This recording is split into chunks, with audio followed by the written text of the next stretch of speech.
A majority of these cards are either just super unexplored or very underrated and should maybe see some more play in the future. Today we have the entire team here to discuss these cards.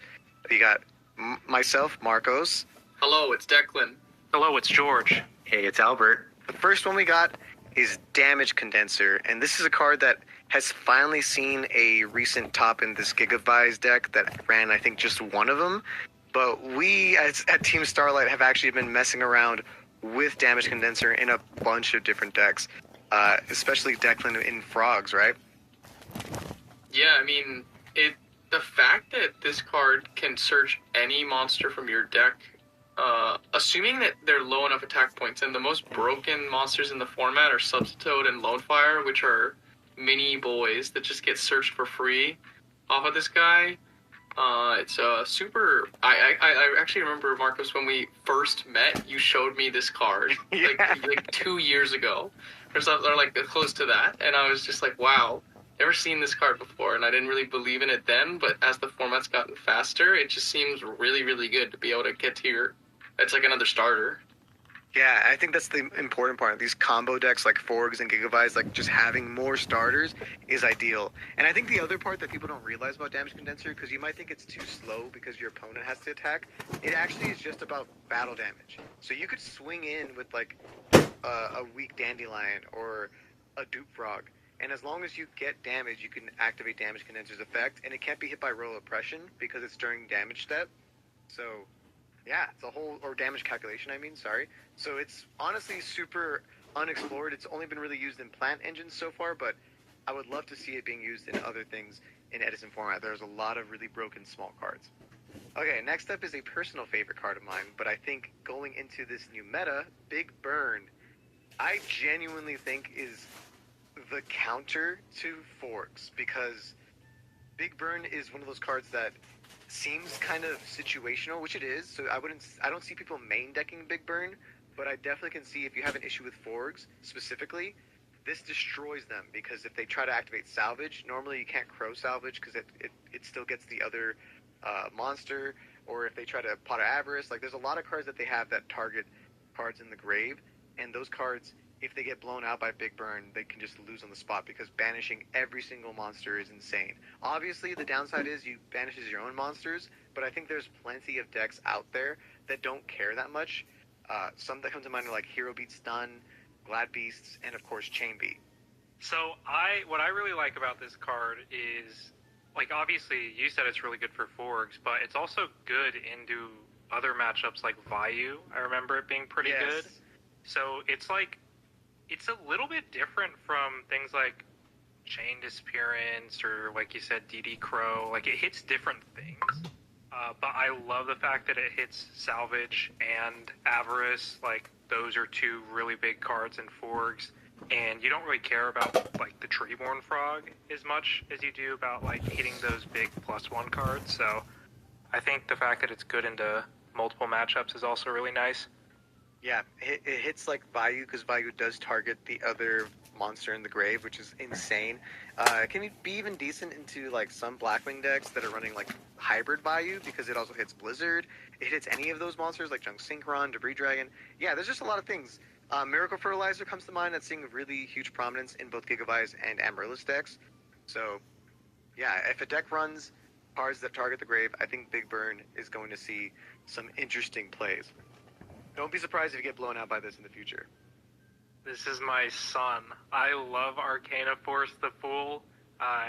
Ever since I was a child, I thought this card was super cool.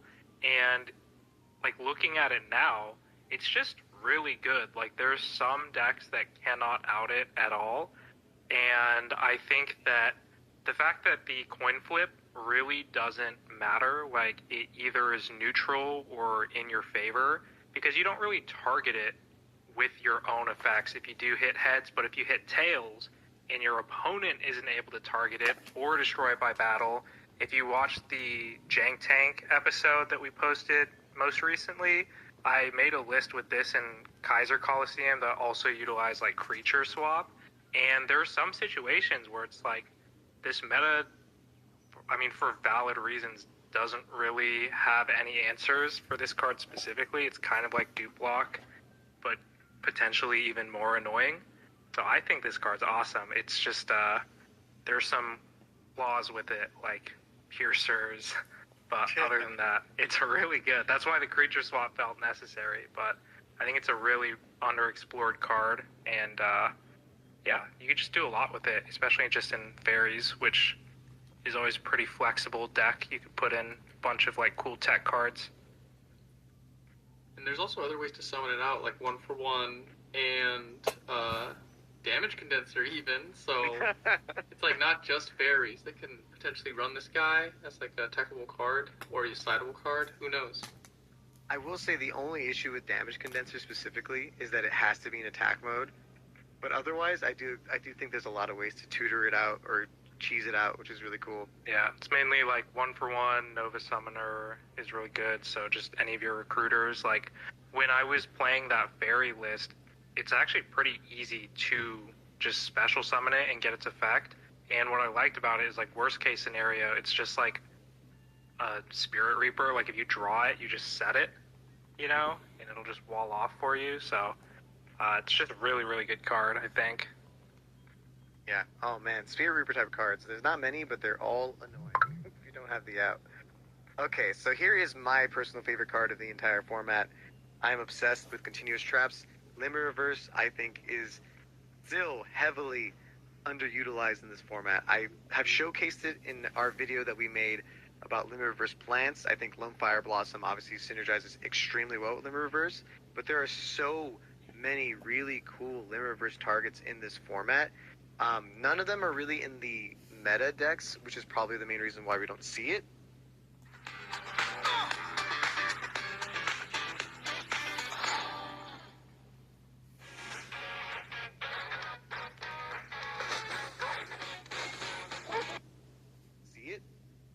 But I do think there is a deck out there that will get a ton of value off of Limit Reverse, whether it be plants, whether it be something else.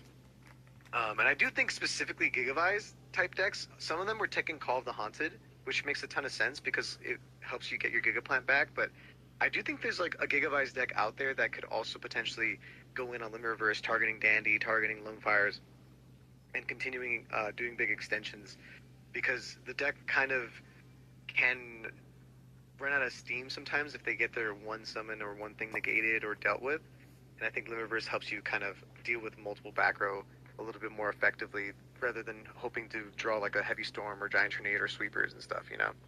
Kaiser Coliseum, which you just talked about, but this is a good segue, I feel like, from the Arcana Force, because like I said, I think the two cards go really well together. Like, that's kind of when Declan and I were building that Arcana Stun deck. Kaiser Coliseum, it's like good with cards like Arcana Force, but it's also really good any deck that plays recruiters. Just limits the amount of cards they can play. I don't know. What do you think, Declan?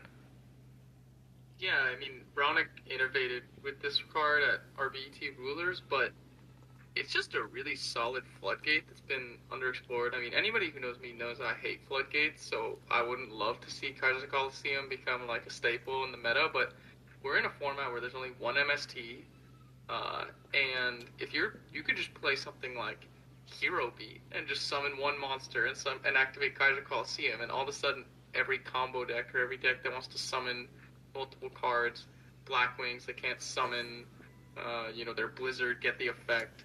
Limiting your opponent to basically just having one monster on the field is a really kind of broken floodgate that is underexplored. Obviously, like you said, with recruiters, seems really good because even if they out the monster, it automatically replaces itself, so they can't ever really break the lock. So, yeah, it's just a really cool card that no one's really taken upon themselves to innovate with.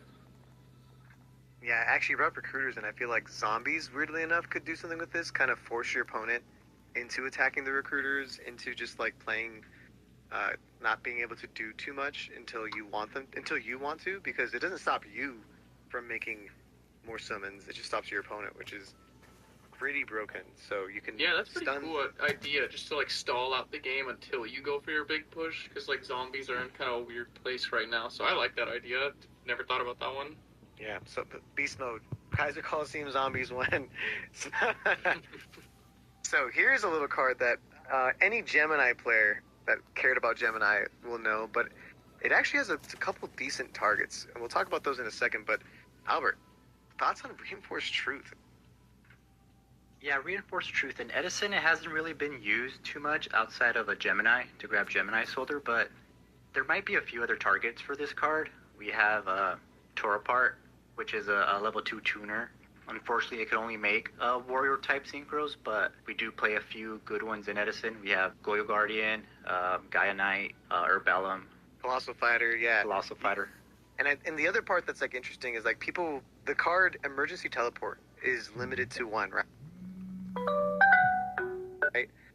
But if you just summon out not Torapart, because Torapart is interesting. We'll talk about it in a second. But there's another target that Reinforced Truth has, which is Jut Warrior. And Jut Warrior is just a generic level 2 tuner. Its effect is pretty irrelevant most of the time. Can come up maybe, but I just think the ability to summon a tuner at will is such a underutilized thing in this format that kind of desperately needs.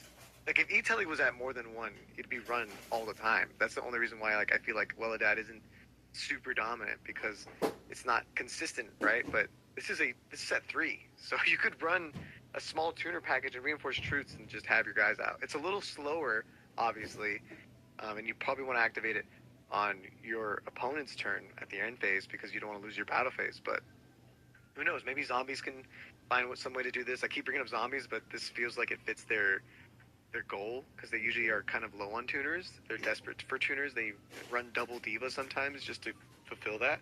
Yeah, another decent target, Mystic Swordsman level 2. If you're able to Reinforce Truth at the end phase and your opponent has a face-down defense, you can just get rid of that. There's also Sasuke Samurai number 2.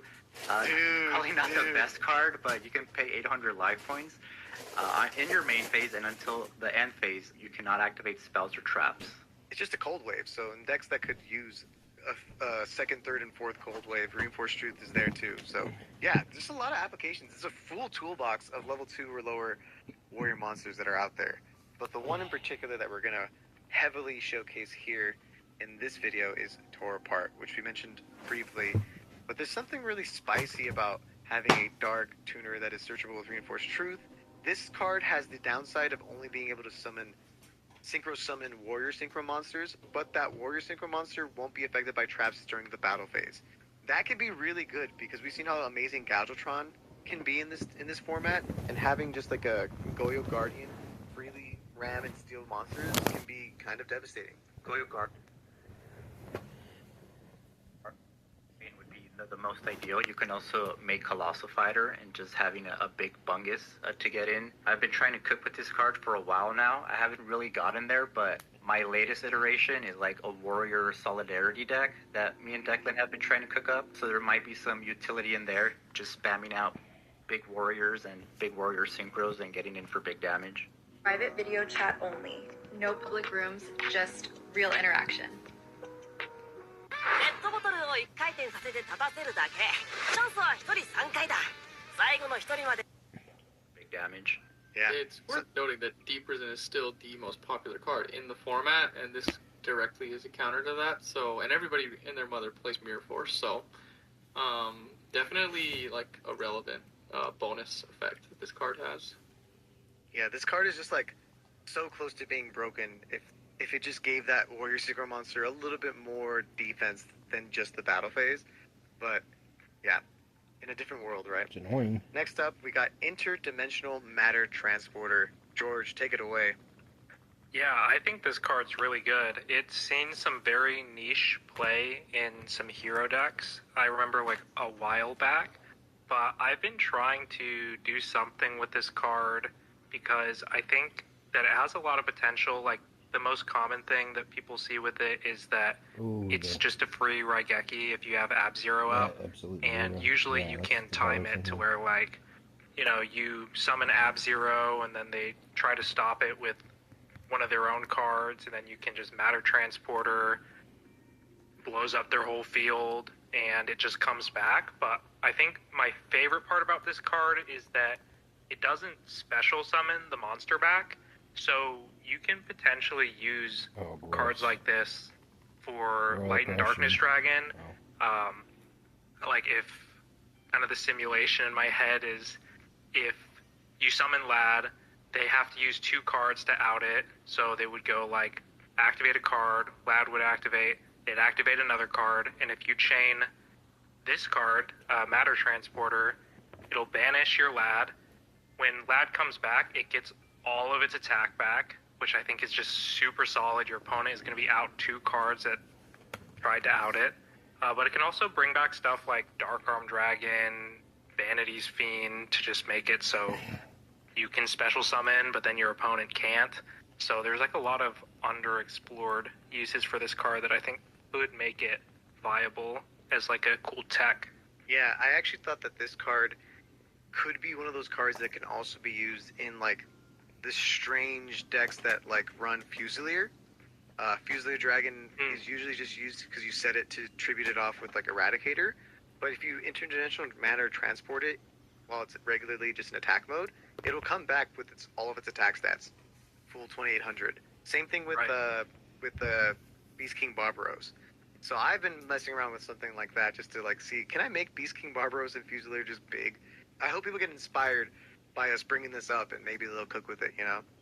Forbidden Chalice. I genuinely don't see why this card doesn't see more play. It can negate Raikou on attack because it has the effect to make the card gain attack. You can use it in damage step, which means you can negate flip effects. It's like the only card that can negate flip effects. It's also a card that can negate Caius. It can negate Dark Armed. It can negate basically every single relevant effect in this entire format, while also being a spell that is a quick play, so that it doesn't get hit by Trap Stun, doesn't get hit by Royal Decree, doesn't get hit by a lot of the typical cards that you're normally used to seeing. And I just think that decks that can utilize Chalice to its fullest extent should be trying to use it. And I think more decks should try teching it. It just feels so strong to not be seeing use. Yeah, and it's a battle trick too that no one's ever gonna expect. So the 400 attack can be really relevant to just get over your opponent's monster. I think it's definitely a really good card, as we're seeing more and more decks where actually, Marcos, does this card negate like a Lone Fire? I think it might. So the issue with Prio is that because of priority already tributing the monster, right, it won't work, but it will negate a Stardust. So if you hit this, like you target a Stardust Dragon with this, and then they, like, before they attack, and then you Mirror Force the Stardust, they can attempt to negate, but it will stay negated, because Chalice doesn't care, like, where it goes. Like, it's gonna just stay negated the whole time.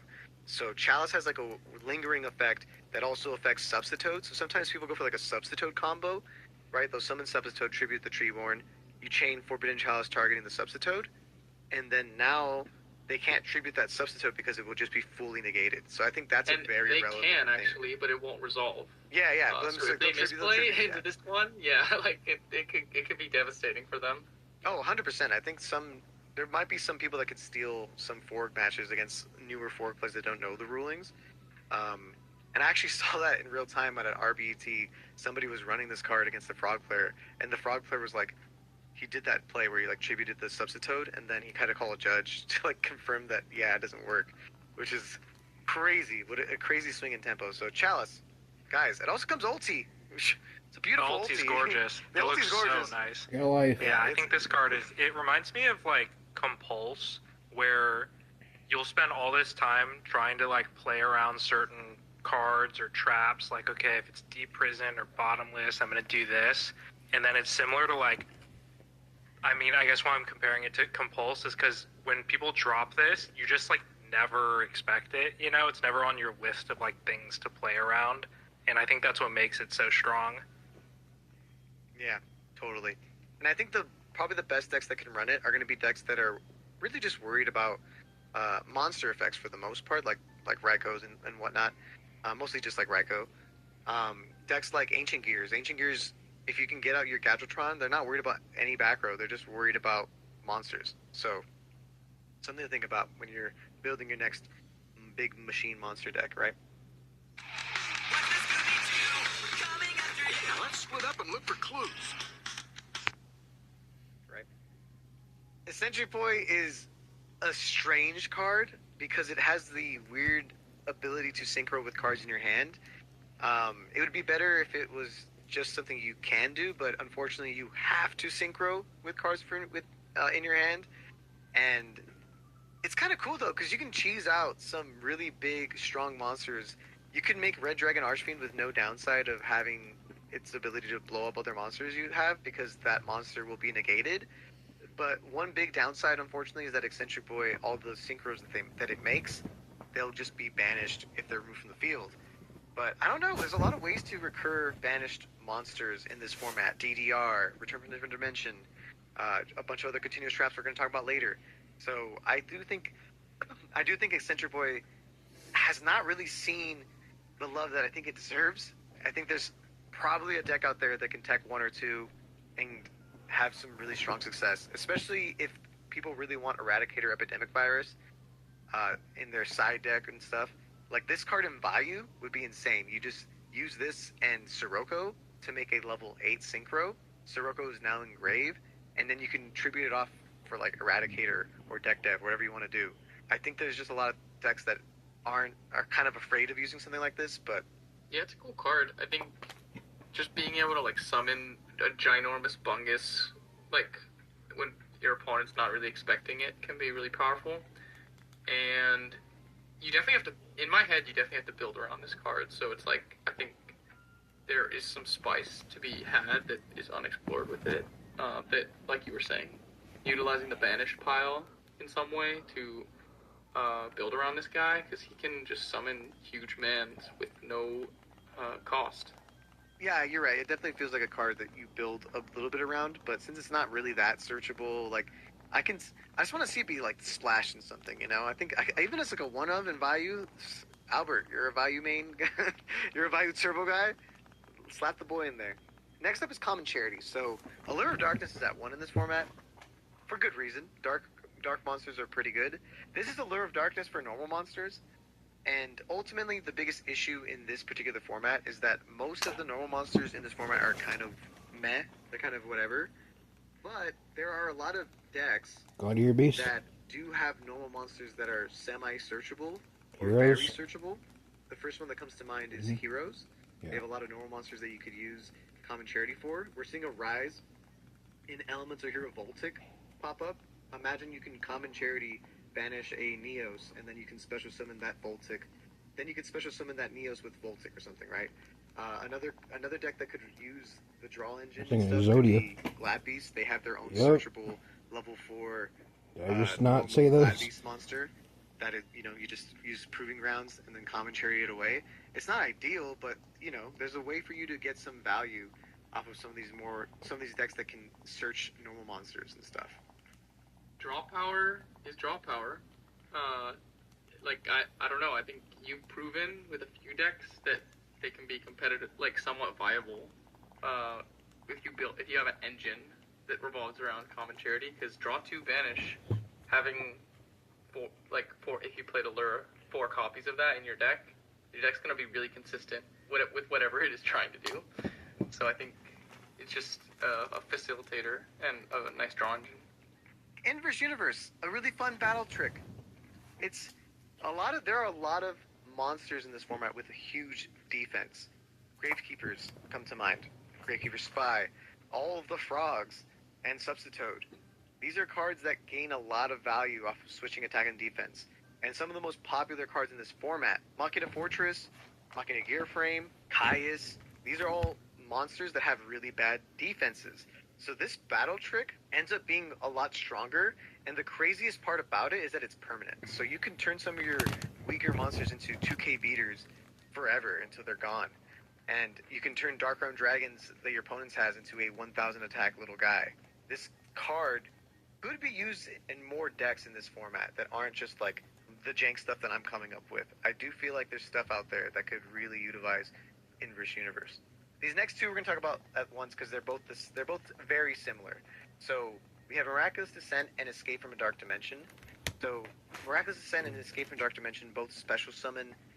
In this case, Miraculous Descent special summons banished fairy monsters, where Escape from Dark Dimension special summons a banished dark monster. Both of these cards, in my opinion, are super unexplored. I think that some Chaos Fairy decks were trying to run Miraculous Descent. not really fully with a lot of success. And I don't think anyone's really using Escape from the Dark Dimension. And this card is the one that baffles me the most because there are so many decks that banish darks all the freaking time. Vayu Turbo is literally one of the most popular decks of all time. Return from a Different Dimension was a card that was never used and is now always used in Vayu. This is just like a mini Return from a Different Dimension. You can recycle your Plague, you can recycle your Vayu and distribute off of Caius. There's a lot of different things you can do with Escape. I obviously think Escape is a little bit more strong than Miraculous Descent, but I do think Miraculous Descent can be really good in these type of Chaos Fairy variants, maybe even as just like a one of, and especially if you're already running Return from Different Dimension, because it can just act like that a lot of the time. Imagine summoning a Yugioh off Miraculous Descent, like Turn your phone into a GameCube in 5 seconds. This is Super Mario Sunshine. Back then, you needed a GameCube. Like, that's Yeah, I was pretty just about to scary. say that. The fact that if you could figure out a way to cheat out Christia with this, like turbo it out with Miraculous Descent, that seems really good. But yeah, Escape. This is like one of the cards on the list where I'm definitely a believer in like this could be competitively viable. There's so many decks that need to banish dark monsters via Dark Armed, via Chaos Sorcerer, via a lot of different options. And the fact that there's like no restrictions on this card, it's just like any dark monster, not level, no nothing like that. It just seems like it could be really really good. And like you said, no one's cooking with this card. Like, why not? Yeah. Obviously, being a continuous trap, a little bit slow, a little bit susceptible to different things. But, hey man, Magic Planner is a card. Also, Giant Trunade is seeing a lot more play, so if this card just sticks around... As it should. A bit of a Excuse plus me. off your Trunades for game and stuff, that could be huge. It's so dumb So, people we've been aren't seeing playing a that. huge influx of gadget decks running Horn of Heaven. And it makes a ton of sense. Gadgets have the ability to recur their little guys, but the reason why I put it on this list is because I think there has to be other decks out there besides gadgets that can successfully utilize There we Horn of go. Heaven. Yeah, I definitely think that like Anything decks go that off that doesn't have a miss lot of timing? tokens via like Dandelion, Scapegoat, or other cards come to mind. Like plant decks that are always swarming the field. It seems like a cool card that could potentially even just be used as a exciting card going first, as opposed to just like main decking it in gadgets. Like people could just play this card in their side deck. It's really really powerful. It's like solemn. Yeah, it reminds me of like water art a little bit. So I think there's some value of like siding this card in frogs because it kind of has a similar strategy to gadgets where you just get like the consistent plus ones. And similar to water art, it's like you bring back your free plus one, you set the Horn of Heaven, and like that's just a free card that you contribute, and I feel like it puts your opponent in a really awkward spot. So I think it's just, like Declan said, it's just solemn. So I would feel pretty safe having this set with Treeborn, because how else are they going to out it? Unless they like specifically brain control Treeborn, which is like rough, but Yeah. it's like not the end of the world if that ends up happening. But yeah, just probably other decks out there that could be utilizing this. I've been trying to tech it in like Neospacians because a lot of Neospatian cards require you to have no monsters on the field, including Dark Creator, which requires you to have no monsters. So sometimes you'll summon Armageddon Knight, get your search off cross border, but then like if your opponent's playing really passively, you won't actually clear your board to be able to activate Convert Contact and stuff. So having this just additional way to clear your own monsters out of the way is actually kind of huge. So who knows? There's a lot of decks out there that could and probably should try out Horn of Heaven. Maybe just as like a one or two of. Okay, so here's our first extra deck monster. This is Underground Arachnid, and I think I like it it. is one of the coolest effects in the entire format, but I think its summoning condition is what makes it so freaking difficult to use. It requires a Dark Tuner and an Insect monster. And that's the big issue. There's not that many Dark Tuners. I mean, sorry, there's a good amount of Dark Tuners, but there really aren't that many great Insect monsters in this format. However, one of the best Insect monsters in this format is an X-Saber card. What's this guy's name, Albert? X-Saber Ember's Blade. Ember's Blade. So Ember's Blade is an insect. So I don't know, teching a Junk Synchron in your X-Saber deck, or teching a Gale of the Whirl in your X-Saber deck to be able to out-problem monsters without having to make Frio and minusing off your hand. This could be a card you could tech in. Junk Synchron can also have extra like value in an X-Saber type deck to target your own Regigura, not get its effect, but just have now look at that. You have 2 X-Saber monsters on the field. You can special summon 3 Gotems. Like there's stuff like that you could do to make the deck like kind of work. I'm obviously cooking a little too close to the sun here, but I really think there might be a deck out there that can really utilize Underground Arachnid. Maybe not trying to just cheese it out all the time, but I don't know, if you can find a good insect, this could be a really strong card in the format. So this is Trident Dragion, which a lot of people know about because it went up in price because it was used in Modern, and it's used in Dragon Turbo decks, but not really. It's not really like the end-all be-all. It's more like I have a Primateero out and I have a Debris. I guess I can make this. And I think that's where I'm like a little disappointed because I think this card is insane.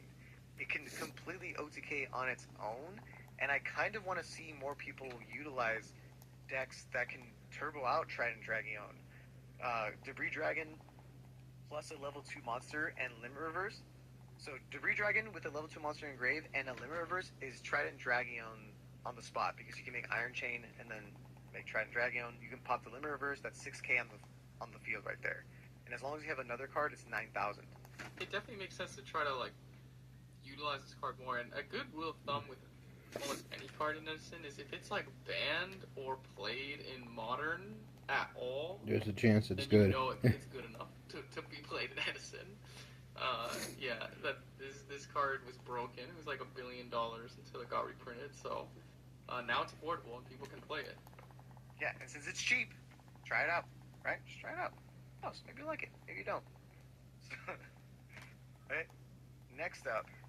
Don't wait any longer. Grab your remote, run your show, and download Tango today. I will not. Hello there. Oh. I'm sorry, who are you? Okay, this is a quickie. Spell Striker, look, Rhoda gets you Spell Striker, you banish the Rhoda that you used. I think there's a few decks out there that could utilize just that extra special summon ability Yeah. that is pretty, like, searchable at this point. Spell Striker just also has the little added bonus of just poking for a little bit. And stalling a little bit because you don't take any damage either. Yeah, I just think sometimes like when I see people running like Forgs, for example, I think Forgs is like the deck that comes to mind. Sometimes you just need to get substituted with another body, and if you don't have Fishborg immediately, Spell Striker could help you just like deck in really aggressively turn 1.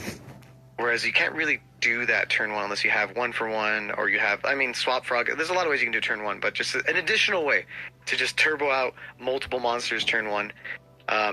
Who knows? Like, Spell Striker just feels like a pretty useful combo piece card for combo decks. Yeah, extenders are good. Alright, I'll talk about Anti-Spell Fragrance, because I hate this card. This card, especially as we were seeing the combo decks come into play, Forks, Gigavice, this is my worst nightmare. We only really see it get cited in GBs, because they are kind of the best deck to take advantage of this card. Obviously, they don't play a lot of spells, and then when you have to set all your spells, it's just bad for your deck. It slows you down, and then they can go Geysaris pop them. So, anti-spell obviously really good in GBs, but there's a ton of other decks that like could just play this card if they're just not running a high spell count, or they're more like beatdown or control, hero beat maybe, especially the hero beat that's like not playing Miracle Fusions could slide this card. Again, it checks off the box of this card is broken in Modern at some point, so definitely viable in Edison, as we're seeing Edison get more and more closer to Modern. That's how I feel about it. It's like the more advanced Edison format gets, the more floodgates we just start seeing in the format, and Anti-Spell is really, really good. I'm like at the point where, depending on the deck I'm playing, I'm considering siding cards like Twister, because in the past, Twister was like too narrow to be a useful side deck card, but if you're a deck like Frogs, for example, and you lose to like a bunch of floodgates like Oppression, Anti-Spell, Mask, Skill Drain, and it's just like there are so many now that you have to be worried about because things are just moving faster and the floodgates are the only way to really slow it down. But Anti-Spell, it's really annoying to see, and obviously it's a very good card. Yeah, and I think we're going to see more anti-spell as Gigavise gets more and more consistent and solved, and as Forks becomes a little bit more dominant. And yeah, I'm glad there's a card like this that can put them in check, because this really does slow them down a full turn. I don't even see why this wouldn't work in like Black Wings, to be honest. It's just besides Black Wings Whirlwind, doesn't play a ton of like if you go first, like I feel like this is a card for going first a lot of the time, and at least in my head. And it's like if you go first, you can still Whirlwind Shura and then set this, and then you're off to the races, you know. And Black Wings are like value or beyond the Whirlwind. They don't play that many spells unless they're playing Book of Moons, which like to be set anyways. So yeah, definitely a scary card. I hope it doesn't see a lot of play, but definitely underrated. Also, shoot, man, I don't want to give people ideas, but it's too late. It's in my brain, so it's coming out. Delta Force, or Delta Crow, is that what it's called? Anti-reverse? Oh yeah, Delta Crow. Oh my god, anti-spell fragrance plus Delta Crow seems like a no-brainer. Like, you see the combo decks coming around, you're like, easy. Side in anti-spell fragrance, side in Delta Crow. They have to set all their spells, and then you just get rid of all of them. It's seems disgusting. That's like an extra 26 card, because I think that card is crazy that card doesn't see play. Yeah, like Delta Crow, you know what, that's going to get the little asterisk. Little asterisk, Delta Crow anti-reverse. Why doesn't that see more play? It's insane. My son. Okay, everyone, listen up. There's not many good Guardians in this format, unfortunately, and a lot of the ones listed here are weird. Arsenal Summoner has a flip effect that can add a Guardian card from your deck to your hand. That's it. The other parts are just like the cards it doesn't, like you can't add these other stupid Guardians. Don't worry about that. It's a very short, simple effect. What Guardians can you add? Well, the most obvious one that comes to mind for a lot of people is Quackimero Guardian. It's a 1900 rock monster that has seen some play in Dark Gaia decks. But there's a lot of decks that have now been trying to tech in Guardian Iatos. Decks that are mostly like Macrocosmos decks and Dimensional Fissure decks.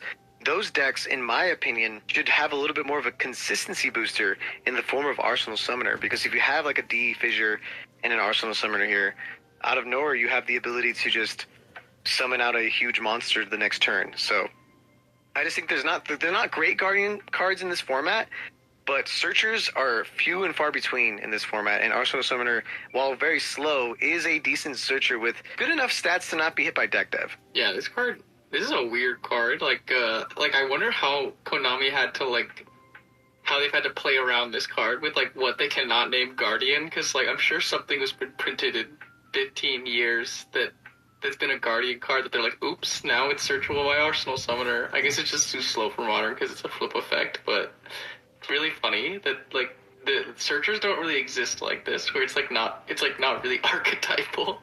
Yeah. Declan, take it away. Black Guardian. This card. Make sure you look after the Hurricanes. Oh, so good.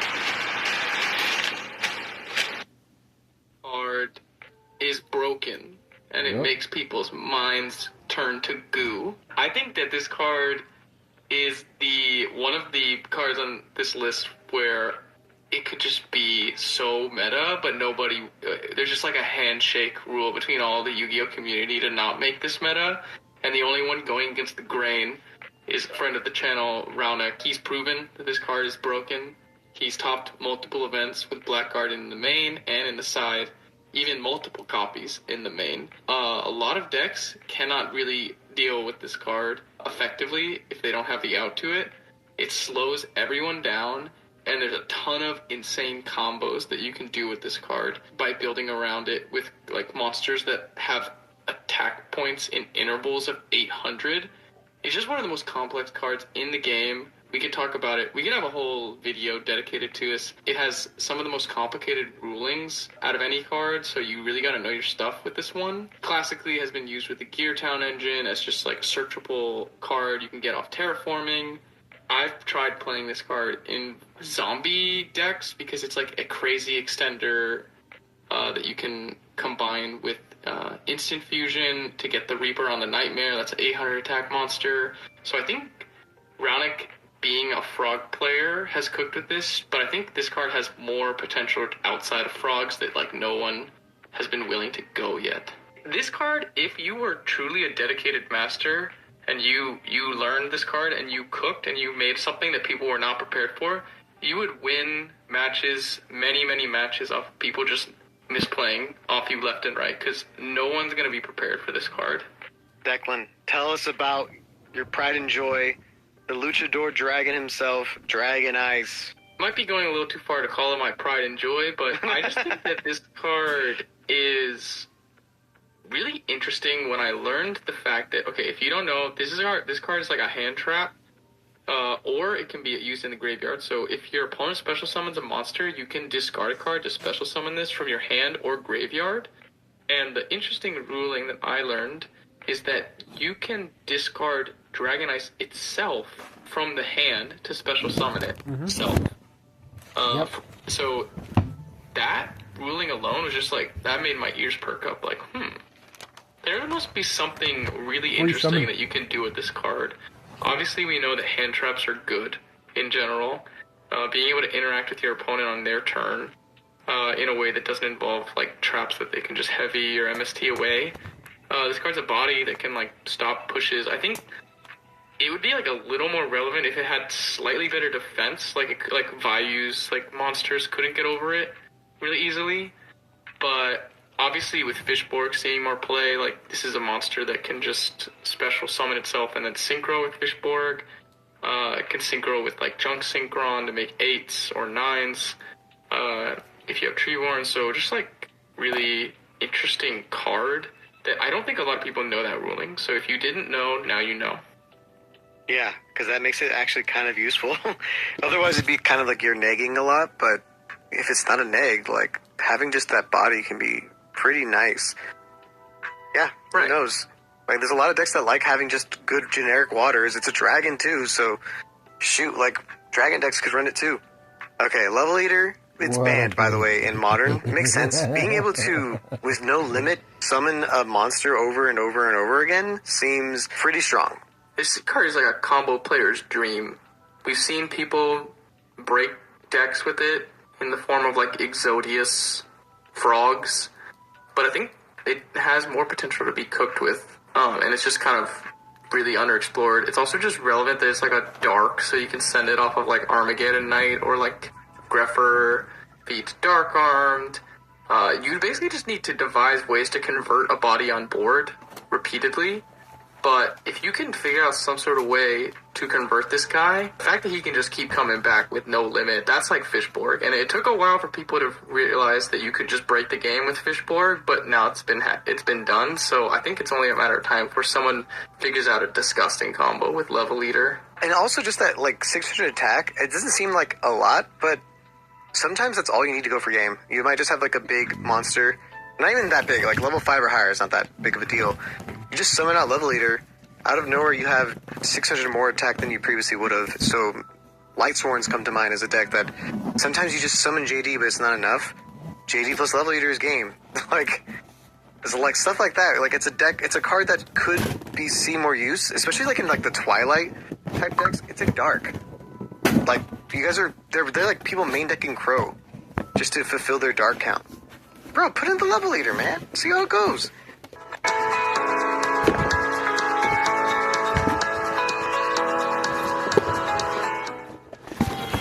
Ever heard of creating a slime deck in MTG Arena? Not till now, because I don't know what that is. Let's talk about some Necroface. I think this is a really underexplored card. Its effect is really good. Banish 5 cards from the top of your deck and your opponent's deck. There's a lot of ways to banish it. You can Gold Sark it, Allure of Darkness. If it's in the grave, you can banish it with Chaos Sorcerer. Dark Arm Dragon. You can make like a Twilight Fairy build and combo it with Escape from the Dark Dimension. Miraculous Descent can grab any fairy you potentially banish. I don't know. I just think there's a lot of ways to abuse this card that has not been fully explored yet. I mean, I've seen people try to tech it into just different decks that want to banish stuff, like you said, like fairies and whatnot. Fortune Ladies came to mind. I was trying to break it in Fortune Ladies to get the Fortune Lady draw card going. There's just a lot of really cool stuff that Necroface can do, and I've seen some people in Chaos Fairies run this because they can deep Dimensional Alchemist cards more effectively, because essentially what Necroface does when you Gold Sark it is give you 5 whole cards that you can toolbox into with Dimensional Alchemist, you know? So, who knows? Necroface feels like just one of those cards that has a ton of potential to cause some crazy shenanigans. And if you already are running Return from a Different Dimension or Burial, it kind of gives you the ability to search for some of these cards. And also its main effect when it's normal summon to shuffle all banished cards into the deck, that's actually pretty useful. Imagine you banished Mali for Mali's effect, and then you summon out Necroface after you've already used the Mali that you summoned. That's really gross. Now you can banish Mali and summon another Mali again. Like, that's something that I feel like even some hero decks could really utilize.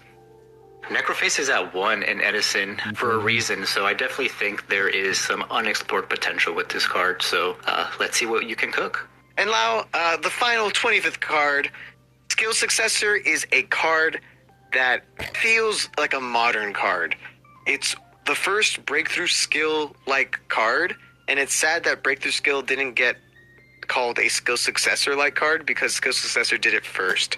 And its effect is just a battle trick. On your turn, when it's a trap, you can activate it and your monster gains 400 attack. And then when it's in the graveyard during your turn, except the turn that it was sent to the graveyard, you could banish this card from your graveyard and then target a face of monster you control. That target gains 800 attack to the end of this turn.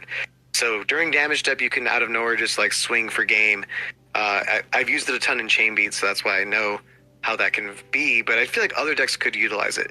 Also, the fact that it's a trap that you don't mind sending to grave is pretty cool too. So I think decks that run a lot of milling could see a lot of value in a card like Skill Successor. At worst, it's like a Sakuretsu armor sometimes for your monsters that would have been run over, and at best, it's a card you mill off Raikou, and out of nowhere, your monsters are a bigger threat than normal. Yeah, the fact that you can get value out of this card twice essentially means like it could be like a pseudo plus if you're able to win a battle with it first, and then it gets you another battle in later on. I definitely think it's viable in like beatdown decks because like that's how they get their plus is by killing monsters in battle, and this card just enables that more often.